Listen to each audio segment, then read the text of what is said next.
So my dream from day one was to be an entrepreneur, to be my own boss, to have the luxury of time to pursue whatever dream I wanted to pursue, whatever business activities I wanted to be involved in. You started with have a dream, set a vision, and work hard.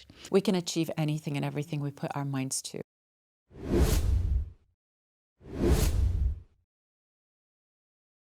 Lara, thank you so much for joining me and being part of the Womenpreneur podcast today. Sharon, it's a pleasure to be here. Thank you so much for having me on your show. More than welcome. So let's start because I've done a lot of research on you. There's a lot to read and learn because your profile is so impressive, honestly. And one of the statements that stood out that I remember and I wanted to talk through with you, you started with have a dream, set a vision, and work hard. And the more I read and learned and looked at all of the PR and all of the things you've established, I was like, this is definitely a statement that embodies all that you have done. But I'd like to learn a bit more about the person in front of me before we go into everything. Absolutely. So if we go way back from the early ages, what was your initial dream and does it look the same now? Absolutely. So my dream from day one was to be an entrepreneur, to be my own boss, to have the luxury of time to pursue whatever dream I wanted to pursue, whatever business activities I wanted to be involved in. And luckily, I started my first job in the family business, which was working for my dad in the hospitality industry. My dad owns a chain of hotels in Dubai, London, and Lebanon. And I was lucky enough that he was my mentor and my direct boss. So I learned so much from day one, having him guide me through the entire process. And I think that's really what made me who I am today. He's a very disciplined man, very strict, not only with his family, but with his employees and staff. And I learned so much from that. No, even if you're the daughter of the owner of the business, it doesn't give you any legway or it doesn't give you any privileges, as they would say. So, I did learn the hard way, but I'm very grateful to him because he was so hard and tough on me from day one. I am who I am today. I love that. And do you know what? I always, when I sit in front of successful people, I'm always going back to who helped shape you, you know, who got you to where you are now, who gave you the mindset or the courage, etc. So you've had such an amazing role model and example. And it's great that you've been able to take on that discipline into building, you know, for yourself. I think that is so impressive. Absolutely. So I was lucky enough to have two mentors in my lifetime. I have my father, who is my role model. Not only my role model, but a lot of people's role model out there. He's one of the pioneers here in the region. So he's responsible for a lot of things that you see around you in this beautiful city that we're in. And I also have my husband. My husband is extremely supportive. He's the one that pushed me to do so many things that never crossed my mind. Really? Yes. Wow. So he has definitely supported me and made me get out of my comfort zone, as they would say. So I'm very grateful to both of them. Wow. Yes. Let's talk about that because I think partnership is so important as well. And whether it's, you know, in a relationship, marriage or your friends, but whoever you surround yourself, I always say, show me your friends and that will show me the person that you are because it's a big part of, you know, who we are or your husband. Absolutely. We have an expression in Arabic that says, قُل لي من تعاشر أقل لك من أنت. Tell me who your friends are and I will tell you who you are. Thank you. So, Same thing. And it's the right mindset, familiar, actually. Yeah, because you are who you really kind of consume from and the mindset, etc. So you said your husband, yay husband, he gets like 50 brownie points. It's so important 100%. To have the right support. What type of things did he push you into that you felt like, oh, this is not for me? Yes, absolutely. So like I said, I started off in the family business. I worked in the hospitality industry, started from the very bottom. I started as a steward in the kitchen, moved on to the housekeeping department, moved into guest relations, front office, back of the house, food and beverage, restaurant, designing menus, sitting in the kitchen, learning from the chefs how to design, create a menu, how to actually cook the ingredients and create the beautiful final platters and dishes that we had. I did outside catering. At that time, there was no outside catering in Dubai, so we catered to 600 and 1,000 people at the same time. So I had to be present in those caterings, make sure everything was on point. And it was beautiful. It was a little bit difficult at the beginning, but then it ended up being something, that I've learned so much from it that I use everything that I've learned until today. So we started off in the family business, and then I got a phone call one day when I was taking a break from the family business. Actually, my father said it was after New Year's. And you know, New Year's, you've got to fill up a hotel. You have 4 restaurants, you have 400 rooms. It's exhausting.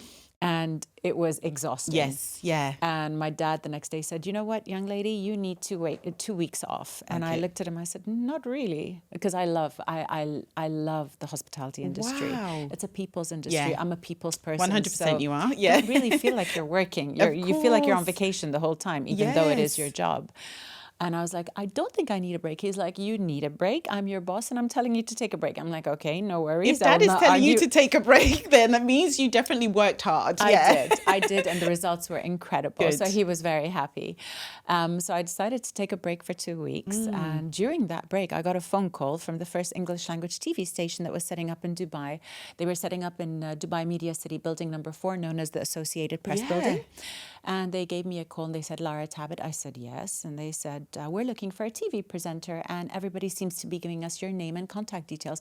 I said, I think you have the wrong number. They're like, no, we don't have the wrong number. Please, we're requesting you to come in for a casting.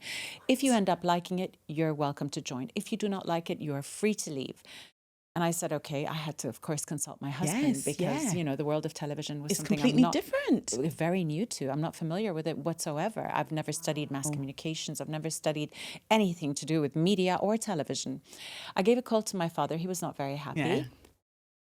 Gave a call to my husband. He said, you know what? I think this is something that would definitely be up your alley. You do have the personality, the charisma, and the charm. Let's go in. I will take you to your casting, and then you can tell me how you feel after the casting. And that's exactly what happened. So we went in for the casting. I came out. I looked at him. He looked at me. He goes, I think you're going to end up doing this. And I said, yes, I think you're right. And that's, you know, I ended up having 9 shows of my own. I've conducted over 7,000 interviews with celebrities from all around the world. Any celebrity that touched Dubai soil, I was the first point of contact. I was reading. So it was incredible. I mean, no 2 days were the same. It was definitely the most enjoyable career path I've ever pursued. And if I was to do it all over again, I would definitely get into television from day one. It's the most beautiful industry to be part of. What an opportunity. Like, I'm still going back to like the phone call. You're like, this is not me because I've never done it before. Absolutely. But the willingness to explore, and thank God for your husband as well, because I think having the right type of voice behind you and the encouragement makes such a difference, right? Absolutely. And one thing that stood out, because obviously the TV side, you've done so much. It's not even, so much isn't the right words to even articulate how much you've Sharon. achieved. But Thank you. your willingness to pivot and explore opportunities, and all with a passion. I found that really impressive, because it's quite easy to stay in your box or, not want to explore because of the fear of it's the unknown or I'm not good at it. Where did that mindset come from? Well, I think that mindset has been instilled in us from a young age by my father. Always try new things, follow your passion, follow your dreams, never do a job because you have to, or for a salary that you receive at the end of the month, because you'll eventually get bored. Yeah. So he instilled these qualities in me and my 4 brothers and sisters. And I think we've all ended up doing, luckily, thank God, knock on wood, Yes. the things that we enjoy. So each one of us is having the time of her life doing the things that she loves. And I think that's really important, because eventually you do get bored and eventually you will give up. But if it's your passion, like I said earlier, if it's your passion, you end up working, getting paid for something that you absolutely love. Yep. And I don't think anything beats that. Yeah, that is a blessing. Yeah, I always say, like, if you can operate in purpose, what you've been designed to do, and identify what that is, and then do it wholeheartedly, it doesn't feel like work, even in the long hours. And challenges will come, and we'll touch on challenges because that's life, right? It's never easy. But I think you tackle those challenges a bit differently as well, or you have the zeal or the willpower to push through during those challenging times. Absolutely. So I completely agree. So let's touch on challenges, because whenever I sit in front of successful people, and sometimes from an outside you're like, the life looks perfect, they've just worked very hard and it's all been smooth sailing and they've achieved what they wanted to achieve. I knew you were like, no. Absolutely not. So what do some of these challenges look like for you, and how have you overcome them? I think that's great advice. Of course. So basically, I mean, the hospitality industry and the television industry are both people's industries. Yeah. Hospitality industry being a service industry, you're dealing with clients. So challenges like the clients not being happy with the services that they're getting at the hotel, but you have to nod and nod and have the most beautiful smile on your face and say, yes, absolutely. And that's part of the industry. Yes. Otherwise, don't be part of it if you cannot handle Correct. that. So yes, I mean, standing in high heels for over 12, 16 hours, going back home and having numb feet, because I had 9 shows that I was producing and presenting on television. So sometimes I would conduct 15 to 20 interviews a day. A day? A day. And that's on different locations. So let's say I was covering the Dubai International Film Festival, which I did cover for 14 years. Today it's no longer around, unfortunately. It was the best event that took place in Dubai. But anyway, we would end up staying there 16 hours sometimes because you're interviewing George Clooney, Sharon Stone, Morgan Freeman, Lawrence Fishburne, football teams, etc. You can't say, sorry guys, I'll be back next week, because they're not going to be in Dubai next week. You have to be present. Exactly. You have to be present. You have that opportunity, and you need to create the most amazing content on the screens because people are waiting to watch your shows. Yes. So yeah, 16, 18 hours in high heels, dealing with unhappy clients sometimes, whether it was the bread didn't come hot or, just little silly things. But of course, it is the client. So whatever he says, he's right at the end of the day. And I mean, I would say those are the challenges. And being in the Middle East, I would have to say I'm very, very privileged. I know in other parts of the world there isn't too much equality between men and women. Yeah. But we're very lucky to be in a city like Dubai where women are highly regarded, highly respected, given, I would say, as many rights as men, if not more. I mean, where in the world do you have a queue for ladies? Thank you. Or when there's a queue of men standing, they actually look at you and tell you, please come first. I love the respect for women that exists here in the United Arab Emirates is just unheard of. Yes. It doesn't exist anywhere in the world. So I would definitely have to say, when it comes to challenges, I didn't have too many. It was the little things, But still, it all takes, I mean, you've had to do the work. It's not easy. You do have to do the work. You have to put in the hours, of course. You have to live it and breathe it to make it come true, whatever dream you have. Yeah. It's not saying, I can make it and, with a flick of a finger, it's going to be there. No, there's hours, there's determination, ambition, having a dream, being focused. No distractions. You focus, whatever it is, you focus on it and you make sure that you stay focused until it happens. There's no breaks. That's the way I was able to achieve anything and everything that I have achieved so far. And I think the reality of it, because, a lot of people, when I first started, because I work full time, I'm a mother, various hats, and we'll talk about balance and motherhood and everything. But sometimes I'm like, I just want it easy. Why can't this just happen overnight? And I'm like, it doesn't work that way. And I have to get out of my spoiled mindset of and sometimes you do the work because you learn along the way.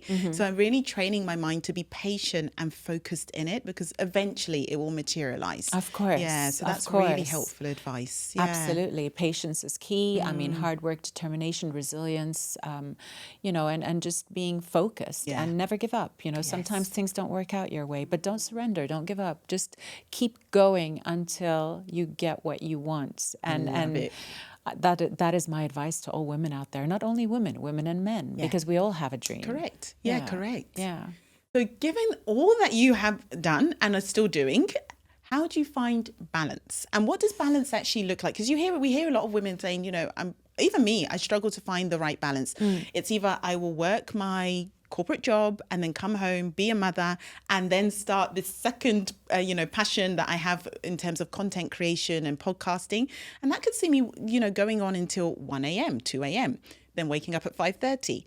That's not bad. That's not healthy balance all the time, but I appreciate it's hard work that I need to try and slot in somehow. So how has that helped you? Because you wear so many hats and you are an amazing mother to 2 young men. Thank you. How have you navigated that in your career? Well, like I said, I mean, for me, it's all about time management. I wake up really early. I wake up at 5 a.m. every morning. Right, yeah. I need to start with my prayers and my meditation, because that is the only way for me to start the day.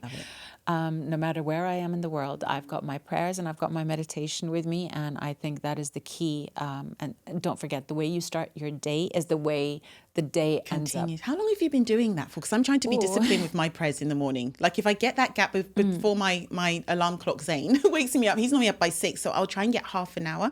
But there's days I'm like, I'll just lie here a bit longer. So how long have you done that to have that discipline around starting your day that way? Absolutely. So before the kids went off to university, I'm a very hands-on mom. So I would drop and pick up from school. We'd do homework every day. We'd have lunch together every day. But after the boys went to university, which was 10 years ago, I think that's when I decided to have my prayers and start my prayers and start my meditation. Good. And I think it started 10 years ago. Wow. Yes. And then I plan my days very wisely. And I plan my weeks well in advance, Sharon. Okay. So I already know what I'm doing next month, day by day. I already Day by day? Day by day, meeting by meeting. Oh, Lara. And You're on. Yeah, good. This goes back to my father, I tell you. I mean, the things that he taught us, the things that he instilled in us, I don't think I could learn from any school or university in the world. No. He taught us to plan minute by minute, well in advance, in order to achieve, stay focused, no distractions. I mean, he instilled a lot of great things in us, and I think that's helped all of us today. Is amazing. Actually, every staff that ever worked for him said we graduated from his university. They gave him a name. He was the name of the university for over, I would say, 5,000 staff that graduated from him.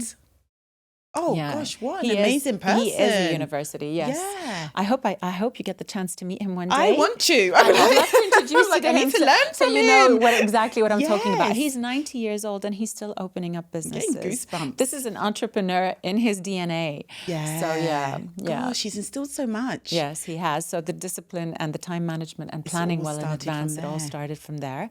And of course, making sure that you prioritize. Of course, family comes first. Work will always follow. But as long as you get the balance right between the two. So when the kids were younger, like I said, I was very involved in their day-to-day activities, dropping, picking up. But my condition, for example, when I worked in television, my condition to my employer at that time was my working hours are from 7 to 2. The reason for that is I have to drop the kids before and I have to drop the kids after.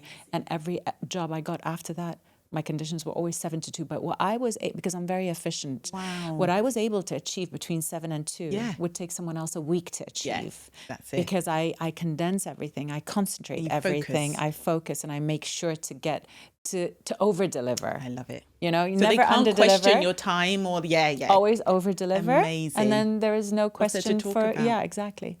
So I did that for many, many years until I started getting into the world of luxury brands later on. Yeah. And today I'm a brand ambassador for many luxury brands, and that gives me the freedom and the luxury of time to work my hours. Oh, gosh. So, like I said, I plan my meetings back to back throughout the day. And of course, in the evening, as you know, here in Dubai, we have over 10 events on a daily basis. Of course. So how do you manage that? Because obviously you're very strong in terms of your networking and the community that you've built. So how do you manage your time around that? Well, I make sure to respect and support each and every person that invites me to the events. And in return, of course, I have their supports when I do my events.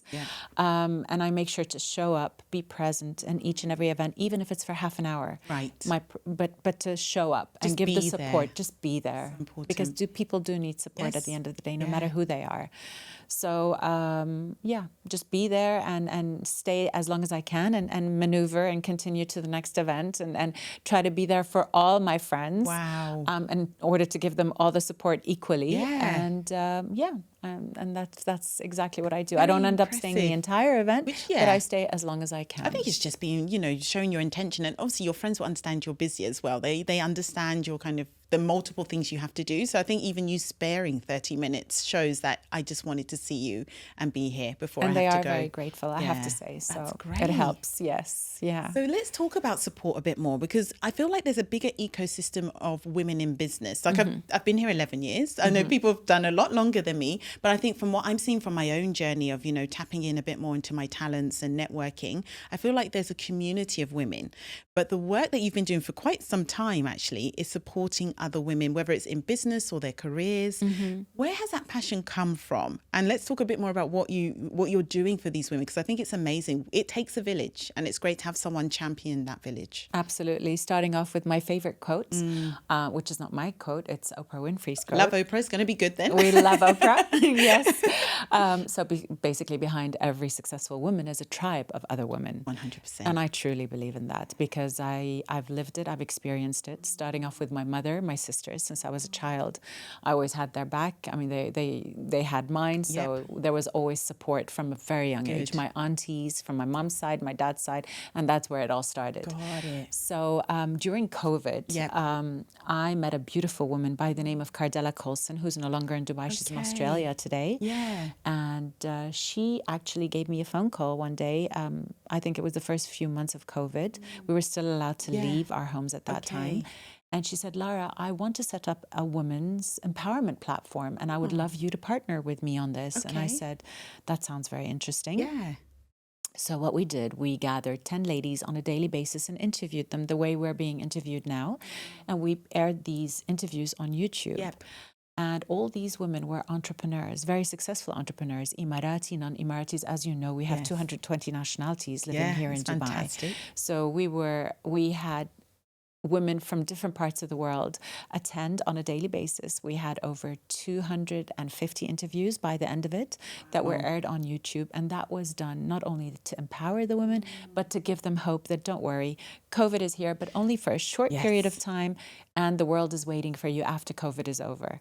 And we did that. And the platform was called IWES, which is International Women's Entrepreneur Society. Oh, yes. Yeah, I have come across it. Yes. And that's how it all started. And now I have an event that I host with another lady called Eves. And we do it at a place called Bite Me in DIFC. I saw. Yes, I've been seeing that. And it's every Wednesday from 9:30 to 11:30 where we have women from different walks of life come in, speak about their businesses. Some of them end up being best of friends, meeting each other, networking, opening up businesses together. We've had quite a few people that have tied up and opened up businesses together. So it's proven to be hugely successful. Yeah. And wherever I go in the world, I try to do as much as I can when it comes to empowering women. I feel it's important because I believe women united can do so much more than on our own. Fire. We are. For sure. We're unstoppable. We can move mountains together. And I've seen it with my own eyes. Yeah. So that's how it all started. It's great. It's great. And I'm loving that you've been able to keep that going, the consistency, knowing how busy you are. Yeah. So it's an important part of what you do. I can definitely sense how genuine and passionate you are around it. So it's fantastic. Thanks. I want to talk a bit more about what's next. You're doing so much. And we started with your dreams and your visions and it started from the beginning and you just kept on going as well. If we're looking at you now, Lara, what are your future dreams and what advice would you give to that kind of young generation? Obviously, you've raised two amazing young men who've done university.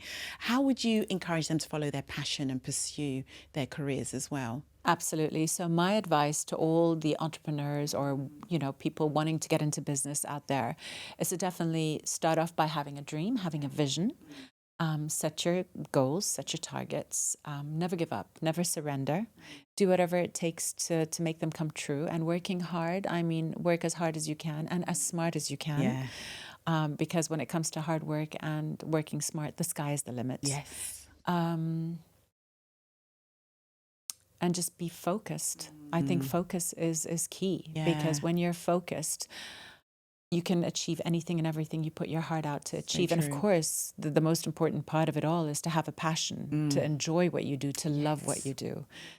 That is my advice to everyone out there wanting to open up their own businesses and see it through. Like I said, never give up. I love it. Never give up. And don't ever keep your dreams on hold because the best time to make your dreams come true is today, not tomorrow. Today or yesterday, but not tomorrow. I love that because it's so easy to talk yourself out of it. Like life happens or practicality, especially if we're talking to the women. Yes.